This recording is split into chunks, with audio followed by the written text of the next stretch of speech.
All right, thanks so much for joining us after a week off of Lunch Out Loud Ottawa, our first week vacation. Off. It's a little vacation. So once again, I'm Nick Petruski. I'm Andrew Miller. And we are pleased to be joined with Rolf Klausener from, well, many things in Ottawa, but mainly upcoming Arboretum Fest. So before we get to Rolf, why don't we check a little bit this out.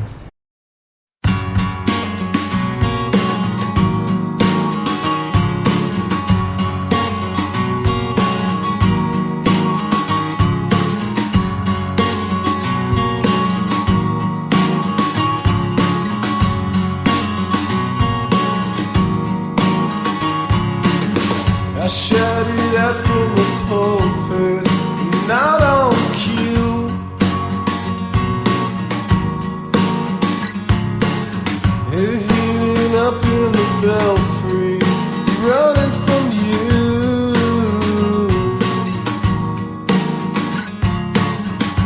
Wrap myself in an arrow, 42.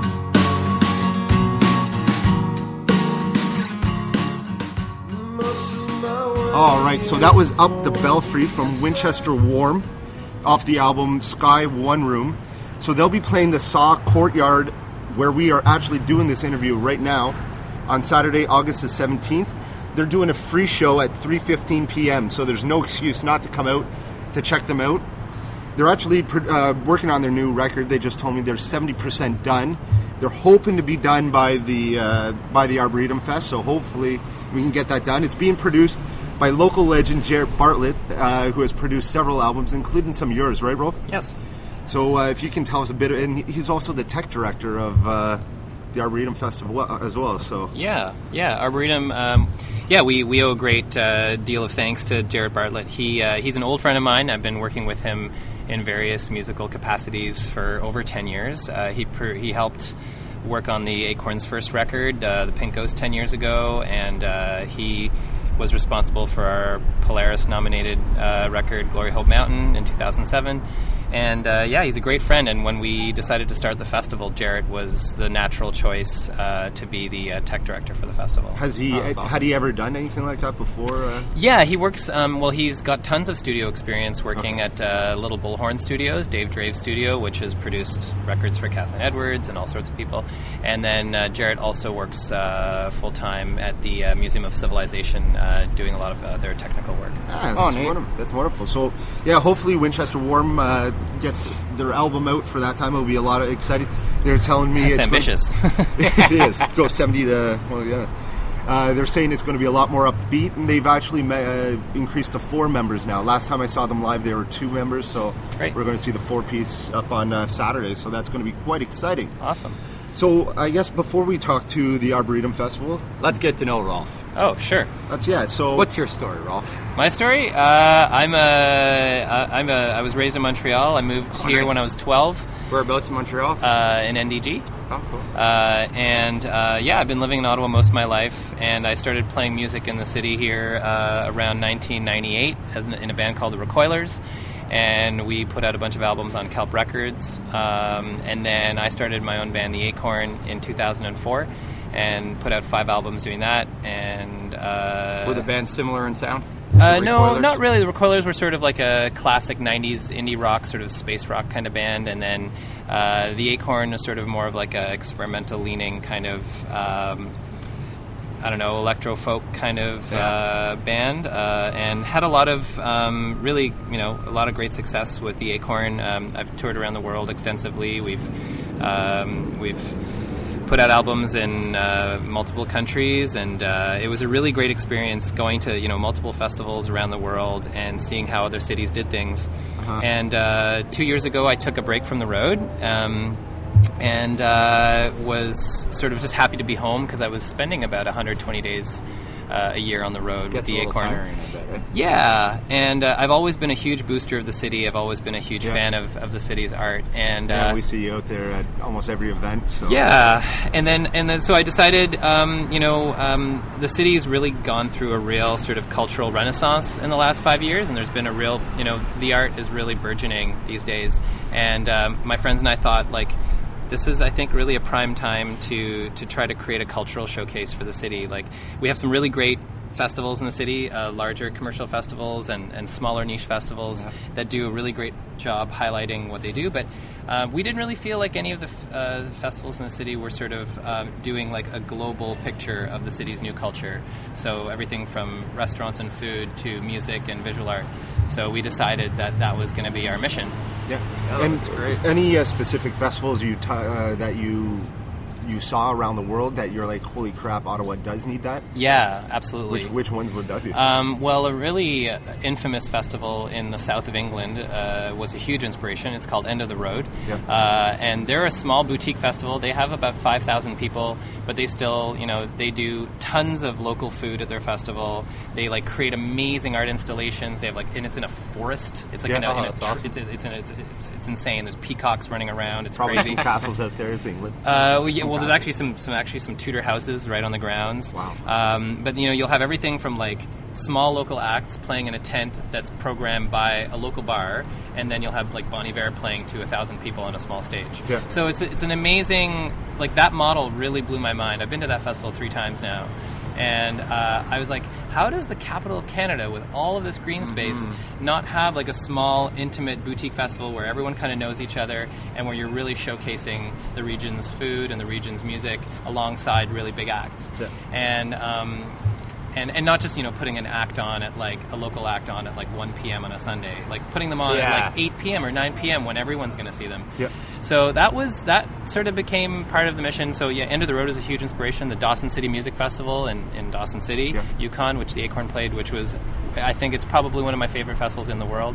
Great scenery there. Oh, incredible! And probably another huge influence would be Sappy Fest out in Sackville, New Brunswick, which again does the same kind of thing that we are trying to do. We showcase a lot of our local and independent Canadian music along with what we think are really great, larger, progressive acts. Is Arts Court the number one location that you want to see Arboretum Fest grow at, or is there is there some other locations that you're looking to possibly move to in the future? Or for all of our grand ambitions, Arboretum is really just a brand new festival, and we have done this. It's completely volunteer based, and we're really grateful to be on the Arts Court grounds. Like, our dream is to have a sort of camping inclusive, close to downtown, immersive festival that's like kind of nature based. What about lots in of the trees. Arboretum? That's something. It's not something we're not exploring. We're starting to look at that as well. Yeah. Anytime you deal with the NCC, there's going to be an extensive amount of red tape. Yeah. Take a couple of years. Yeah, but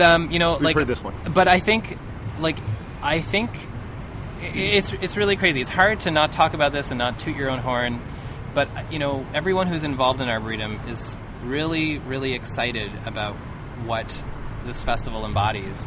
And so Arts Court is a great location to start because Waller Park, which is the back park, which is going to be probably dug up next year to build a condo.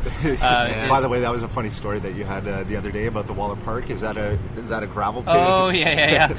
We'll get to that maybe later. Yeah, so it's really momentous that that's where it's going to be, because that could possibly be the last event to ever happen in Waller Park. And then Arts Court, this courtyard has been home to tons of events by Saw Gallery and Fringe and Explosion. And so we're really excited about having this be part of our free programming.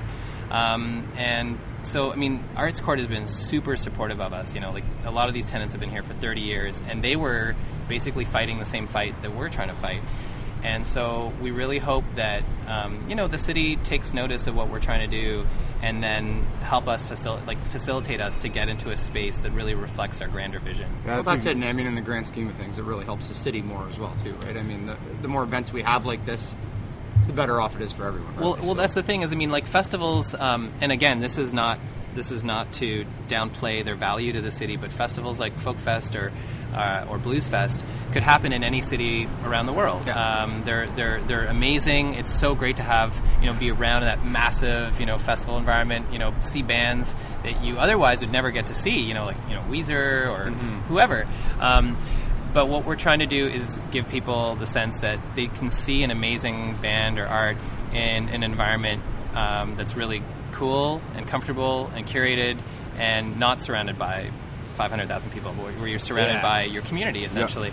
And what that does is it kind of says, oh, look, Ottawa's culture is like super vibrant it's export ready. It's incredibly progressive, and it kind of gives us like a sort of time capsule to kind of present to the rest of the country and the rest of the world. Mm-hmm. And hopefully it does that, because you're huge in the music scene here. I think every single band knows who you are, and will talk to you and ask for your advice, especially traveling around the world, going to festivals.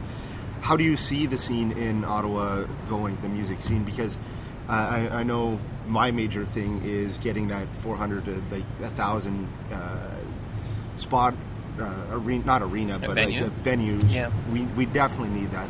Yeah. I'm doing everything I can to try to make more people aware of that, so we can get that on board.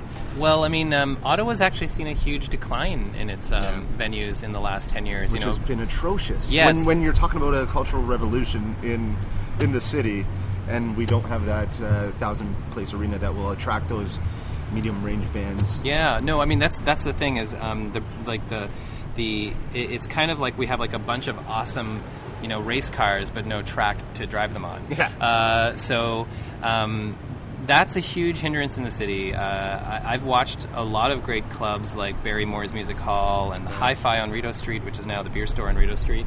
Capital City Music Hall, Bumpers on Bank Street, which is now the Burger Joint. Like all these places have closed down, and way back when the Pit. Yeah, and the Pit, and the Penguin, and the Cave, and the tons of venues. I mean, obviously, this is a huge topic because live music has really changed globally around the world with the decline of record sales and the way the touring culture has changed. I think that impact's been felt in Ottawa. Like so bands don't come through Ottawa as much as maybe they used to because, well, A, we don't have the venue, so there's sort of like a vicious cycle happening here. But I mean, this is sort of what we chose to do. This was what we at Arboretum kind of felt like this is what we can do. We can create a cultural showcase, and we can do it volunteer run. I mean, I just hope that people who have capital kind of look at the city at large and realize that if you raise a city's cultural and social capital, you're going to have an increase in tourism, and you're going to have a sort of nationwide change in the city's perception of the nation's perception of the city. So by opening clubs, by facilitating culture, you create a really tourist-friendly city, and that goes beyond stuff like the locks and the Rideau Canal and the Parliament buildings, which are staid and dry, amazing for what they are, but the underbelly of the city's culture is just massive, and so we need those venues. Absolutely. I remember when I used to travel a lot around Asia and Europe, whenever I got to a new city, you'd love to go to the touristy things during the day, but at night, first thing I always check is what bands are playing, and then it's sad that you want to feel like you live there almost and be a part what bands of are playing, and you want to, and you might want to go there to see White Stripes or something like that, but sadly for tourists coming to Ottawa, they'll see no bands like that in Ottawa. So that part of that kind of culture is right out the window, and that kind of sucks for us, for them, for everyone. So I'm just hoping like maybe even Claridge Homes or one of these big builders that are always in fights with the citizens in the city over height of buildings. What? You hear that, Claridge? Yeah, put your money towards a 1,000-place venue where people can go in. That will make people think of you more than your 39-story condo. Totally. I totally think that you could spare up some land in Hindenburg or. Well, I mean, we already have some great spaces. They're just not managed well, and they're not managed in such a way that. I mean, Barrymore's is a great example of an outside owner coming in and then purchasing the space, purchasing the business, and then using it to just do sort of like a liquor night, which really, I mean, the 80s and 90s nights are just sort of they're money makers, but. The sad and that's completely fine. People are allowed to make money. God, I mean, I'd like to make money, but the fact is that as a cultural draw, you have this beautiful, gorgeous turn of the century theater, which is being run into the ground. And if you installed a board of directors and a curator that would help program the venue in such a way that showcased stuff, I mean, you'd have like a vital, gorgeous 500-seat theater right smack dab in Centertown, and which it was. I mean, for years, for me as a musician growing up in Ottawa, Barrymore's was sort of like the place you wanted to get to. Yeah. And when I remember when I finally played there for the first time, it was a massive thrill. And I don't feel like anyone in the city has that place that they're sort of reaching to get to Yeah, now. that's unfortunate. So what we're really trying to do with the festival is create a festival where we take all of the emerging, what we think are some of the most exciting emerging acts in the city, who we think are, to use industry terms, export ready, like really incredible, talented bands, and give them a stage in a sense, give them a venue. For example, Grime Kings, Boyhood. Boyhood are probably one of my favorite local bands. They've been playing at Auto Explosion for years, and Kaylee Runciman, the lead singer, is a sort of preternaturally talented singer-songwriter. I'd say she's on par with someone like the Kurt Cobains or whatever. Like she's just got an insane sense of melody, and Boyhood stuff is incredible. They play Explosion every year. Obviously, Jim Bryson isn't emerging anymore, but he's obviously an established act that we're really proud of. A band like Grime Kings are another excellent example. Our hip-hop headliner, Flight Distance, are an awesome hip-hop band right here in Ottawa. Then we're showcasing some of our DJ nights as well. So Ceremony is an amazing sold-out DJ night every month. We talk about that all the time at the Dale Hostel. And so Ceremony is going to be doing a special edition at the church at St. Albans Church for the festival, which is going to be, it's one of the coolest spaces in the city, which we're taking over for the festival. Is that they've thrown a few punk shows down there in the day? No, the St. Albans the basement of the church over here? No. Oh. St. Albans is actually just down Daly Street at the corner of Daly and King Edward, and it's got massive wooden rafters. It fits about 300 phenomenal. people. It's a cool space, and so we're doing the craft sale there next Saturday, and in the evening it'll be the rave. You had I thought so, because I know I saw Propaganda in the basement of a church. Oh, cool. Years back. Okay. Out here. I don't know if it was that, but I know it was a church this way anyway. Amazing. Yeah. Anyways, I thought that was ironic. Yeah. We'll be right back with Rolf. We'll listen to one more song from Winchester Warm, and then we'll go more into this festival, so you know why this is different than, say, Blues Fest and Folk Fest, and why you should start setting aside time every single year for this festival, see it grow, and support local acts, food, arts, culture, everything like that. We'll be right back. Can't muster strength, it's crippling my mind. Is it possibility that we may lose this time? So I can forget all the one-sided replies. It's weighing on my mind. I walk down the line, the crooked white line I'm weaving behind. And I try time, the little white lies I'm weaving behind. I walk down the line, the crooked white line I'm weaving behind. And I try time, the little white lies I'm weaving behind. All right, so that song was Winchester Warm. This red mute button light has been on the whole time. Is that supposed to be the way? Yeah, that's all good. Okay, cool. It'd be blinking if it wasn't. Okay, cool.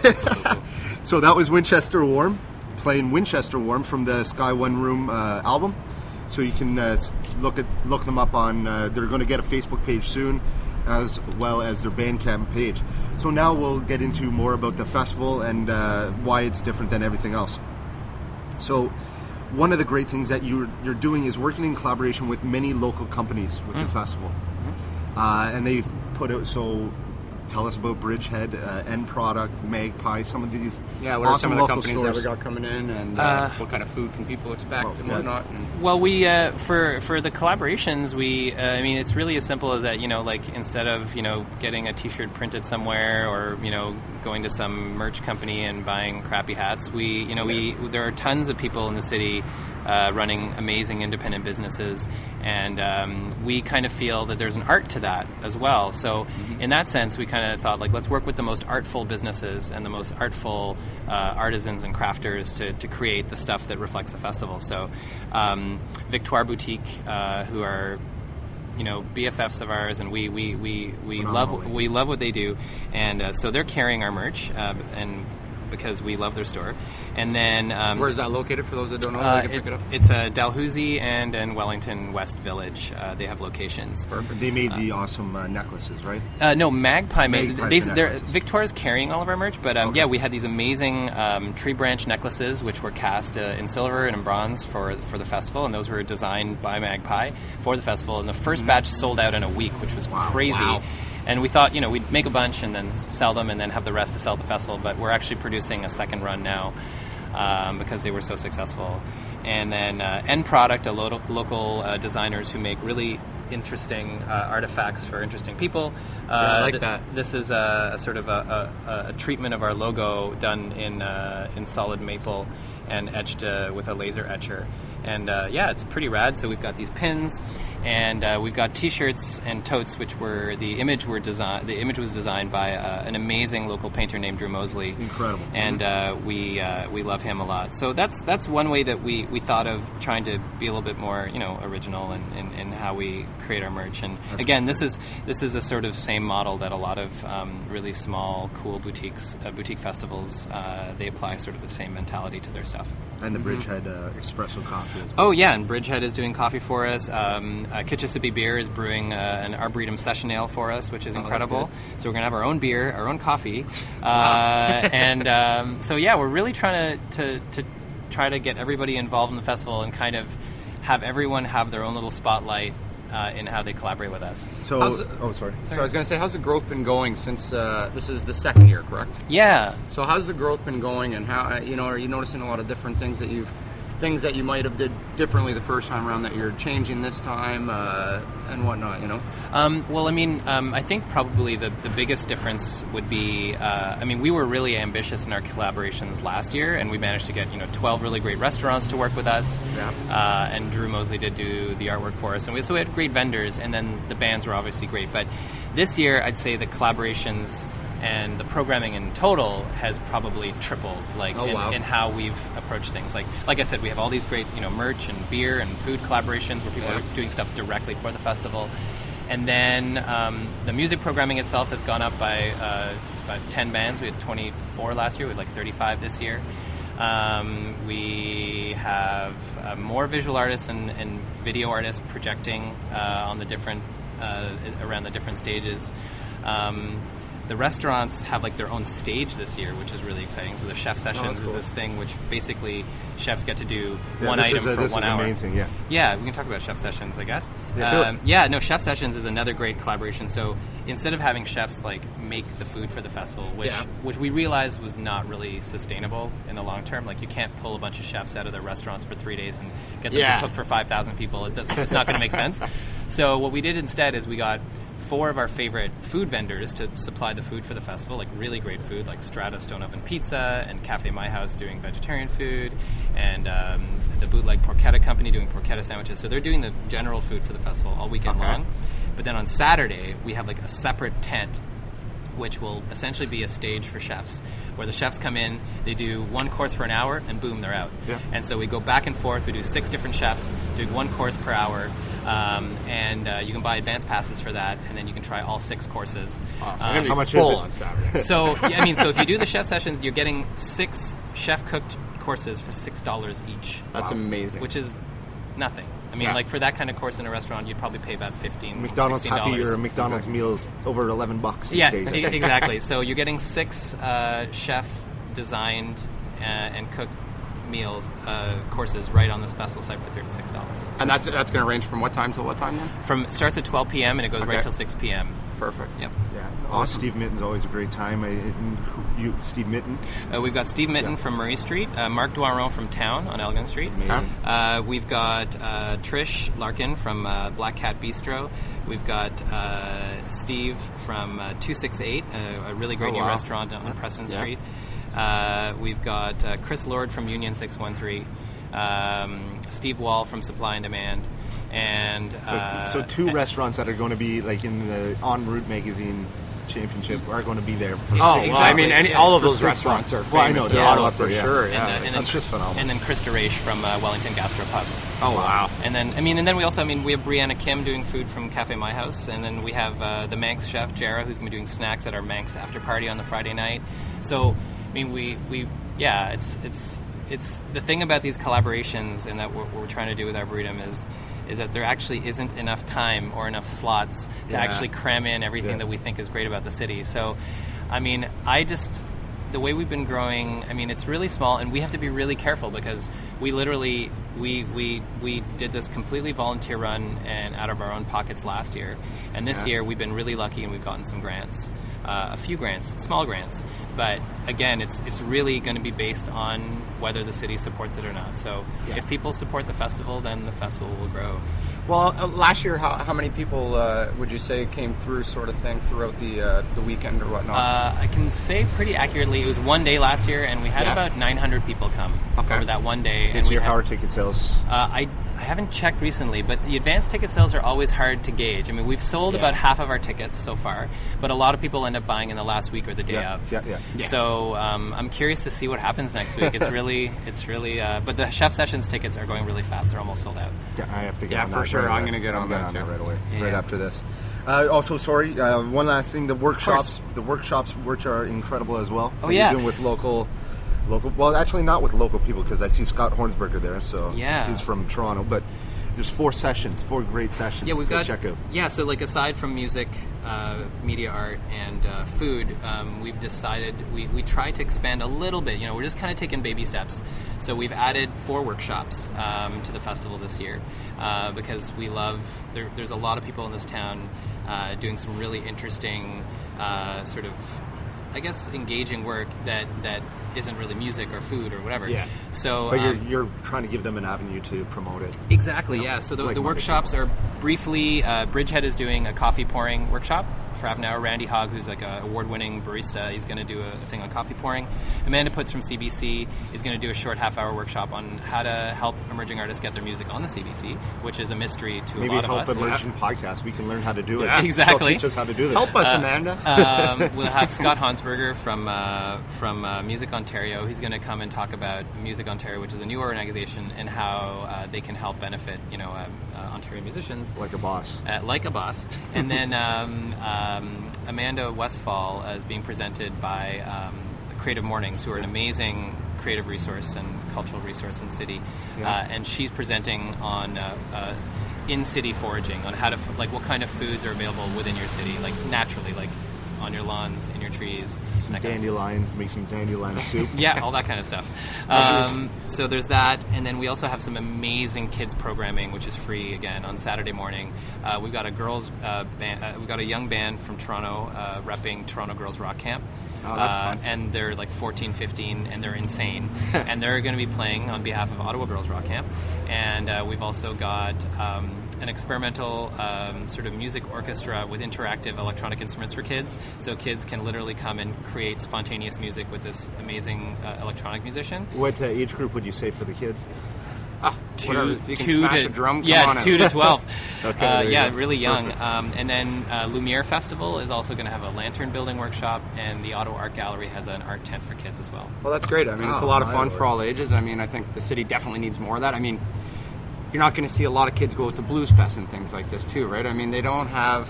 I mean, you do see kids. It's not as interactive. Exactly. I mean, it's not oriented quite for the children there. So that's great that you're doing that. So what time's everything kick off then? So everything sets off next Friday in this courtyard at 5 p.m. We'll have our hip hop showcase. And again, everything that's in the Saw courtyard and in Club Saw are free. So the workshops are free. Kids programming is free. The hip hop showcase here is free, and the all-day Saturday emerging music program is free. And for those of you that don't know where this is, it's just south of the mall on Nicholas. Yep. So you can park at the shopping center there if you like, and just walk on down. A lot of busing, a lot of biking, a lot of bike parks. The OC Transpo bus, Mackenzie King Bridge is right there. And we're right across the street from the Byward Market. And then the paid programming starts as well, 5 p.m. next Friday. Okay. And that night we have Jim Bryson headlining. So that's the paid side. So we're fencing off all of Waller Park behind Arts Court, and it's going to basically be a weekend-long field party. That's great. It's going to be phenomenal. Yeah, so Saturday morning, what time's everything kick off then? Everything on Saturday morning starts at 10 a.m. 10 a.m., okay. 10 a.m. here, and the gates open on the main stage at 10 a.m., but music doesn't start till 11:30. Okay. Perfect. So get out there. That's going to be an awesome time, Rolf. thank you so much. No, thank for- you guys. thanks a For, lot, thank man. you guys That's for coming great. down. We'll just go through, I guess, some more events going on this weekend before we hit up one last song from Winchester Warm. Yeah, what do you got going on this weekend? Any shows that you're going to that you have to see? This weekend, I will be buried in my festival office, prepping for getting next ready weekend. for Yeah, next for sure. weekend. Actually, I haven't even. It's funny. I'm out all the time. In the last month or so, I've been missing out on a lot of stuff. So you tell me. You're down at Hillside. That was good. Yeah. You have fun there? That's my hometown. Love Oh, Hillside. Guelph? Yeah. I was at Hillside last 2 weekends. Two weekends ago, and had a great time. Yeah. Always. So tonight you have Open Air Social Club. That's always a fun time. Weather will be better than last night. That was some crazy lightning storms Indeed. going on. Yeah. That was a lot of fun. Party Extra Y at the jail hostel on Saturday, like we always promote it. Oh, yeah. If you've Yeah. never been to the jail hostel, always get out there. Such a great time. Get to it. Star Wars Nature Nocturne Friday. So if you like dancing and DJs and visual art, as well as Star Wars, even if you don't like Star Wars, I guess get out there. $20 at Museum of Nature. You have the Festival of India at City Hall Friday to Sunday, so Oh, there's man. bound to be incredible food there. Yeah, no kidding. The Wanderlust Tremblant pre-party is Sunday at Strathcona Park at 4 p.m. So it's the Wanderlust party is a huge party in Mount Tremblant with yoga and Yeah. a lot of artists and a lot of fun there. So that's basically it. There's a lot of other shows, as always, around town. Yeah, You got lots of anything things else? to do. Well, I mean, like I said, I drove by the RA Center and saw a huge tent set up there. But you don't know Just what it is. Don't know what it is, guys. Go check it out. Let us know what it is. All right, so next week, I forget who do we have. Next week we have Matthew Fleury, the young counselor from the Rito Ward. Excellent. Oh, there you Yeah, go. we're hoping Matthew comes down to the festival. Now that we're talking to him on the Thursday, Yeah, he'll we're be going to there. make sure he's going to be there. We're going to make sure. Excellent. We'll grab his hand and pull him. But he'll want to go regardless. He loves going to the arts and culture things around the town. For sure, yeah. Yeah. So he's a fan. big supporter of that. So we'll have one last song. It's called Pardon. I was going to play Pardon earlier. Oh, crap. Pardon. Pardon me. Pardon. So check out Winchester Warm this weekend, free. Have a great week, everyone. Yeah. Thank you so much for joining us yet again. Tell your friends and tell people on Facebook, tell people on Twitter. It's And we'll great. See you later. Have a great one. Bye.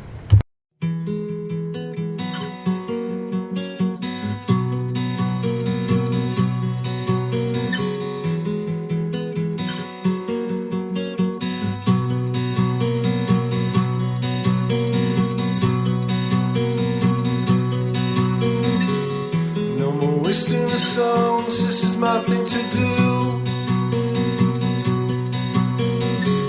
Just letting you know the favorite places I've been to. All this waiting around, it's looking in and we do.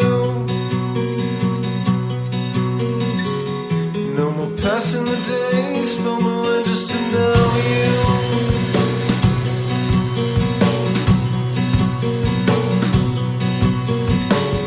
Place my feet in the front, I found something to do. No more shrinking my mind, no more playing another fool. If I don't write, it's 'cause I'm still waiting on the pardon, the grandma pardon.